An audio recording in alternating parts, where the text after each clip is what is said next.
ములుగు జిల్లాలో మూడో విడత ఎన్నికల ప్రక్రియ కన్నాయిగూడెం వాజేడు నుగురు వెంకటాపురం మండలాల్లో కొనసాగుతుంది. ఉదయం 7 గంటల నుండి 2 గంటల వరకు కొనసాగే ఈ ఎన్నికల ప్రక్రియ భారీ పోలీసు బందోబస్తు నడుమ ఎన్నికల అధికారులు నిర్వహిస్తున్నారు. ములుగు జిల్లాలో మూడో విడత ఎన్నికల్లో సమస్యాత్మక ప్రాంతాల్లో కొనసాగుతుండటంతో జిల్లా ఎస్పీ సుధీర్ రామ్నాథ్ కేతన్ వాజేడు నూగూరు వెంకటాపురం పోలింగ్ బూత్లను పరిశీలించారు. ములుగు జిల్లాలో మూడో విడత ఎన్నికల పోలింగ్ ప్రక్రియపై కన్నాయిగూడెం మండలం నుండి మా HBN channel chairman MD Habib Khan మరిన్ని వివరాలు అందజేస్తారు.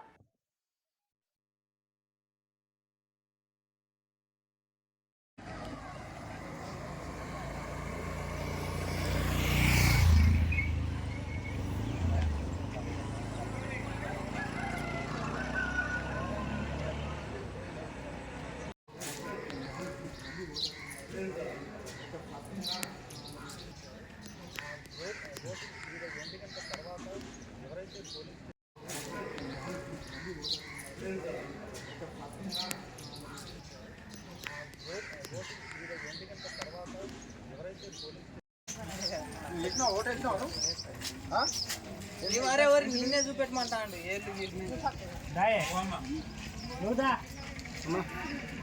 వీడియో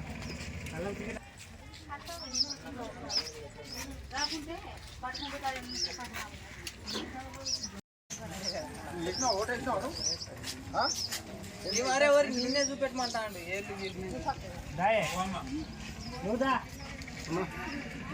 వీడియో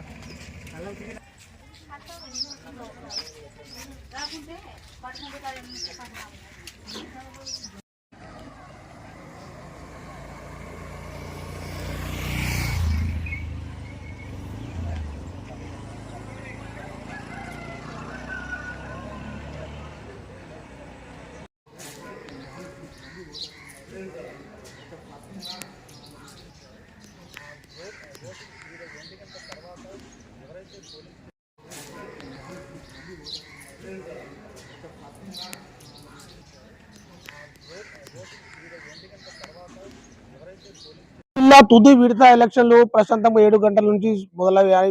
ఓటు హక్కు వినియోగించడానికి ఓటర్లు తండకు వస్తున్నారు. వాజేడు వెంకటాపురం మావోయిస్టు ప్రభావిత ప్రాంతం కాబట్టి మన ములుగు ఎస్పీ సుధీర్ రామ్నాథ్ కేగన్ గారు భారీ బందోబస్తు నడుమ ఎలాంటి అవాంఛనీయ సంఘటనలు జరగకుండా పోలీస్ బందోబస్తు నడుమ ఎలక్షన్ కొనసాగుతున్నాయి. ఇప్పుడు మనం కన్యాగూడెంలో ఉన్నాము. కన్యాగూడెంలో కూడా 7 గంటల నుంచి ప్రశాంతంగా పోలింగ్ మొదలవుతుంది. మన ఇక్కడ కూడా సుధీర్ రామ్నాథ్ కేకన్ గారు ములుగు ఎస్పీ గారు భారీ బందోబస్తు నడుమ ఎలక్షన్ ప్రశాంతంగా కొనసాగుతుంది. ఎందుకంటే 7 గంటల నుండి 1 గంట వరకు పోలింగ్ ఓటర్లు నమోదు చేసుకోవాల్సి వస్తుంది. మరియు ఈ గెలుపు ఓటములు సాయంత్రం 5 నుండి 8 గంటల వరకు ఎవరు గెలుస్తున్నారో ఎవరు ఓడిపోతున్నారో అది అధికారులు ధృవీకరిస్తారు. కెమెరామెన్ రవితేతో ఎండి హబీబ్ ఖాన్, హెచ్బిఎన్.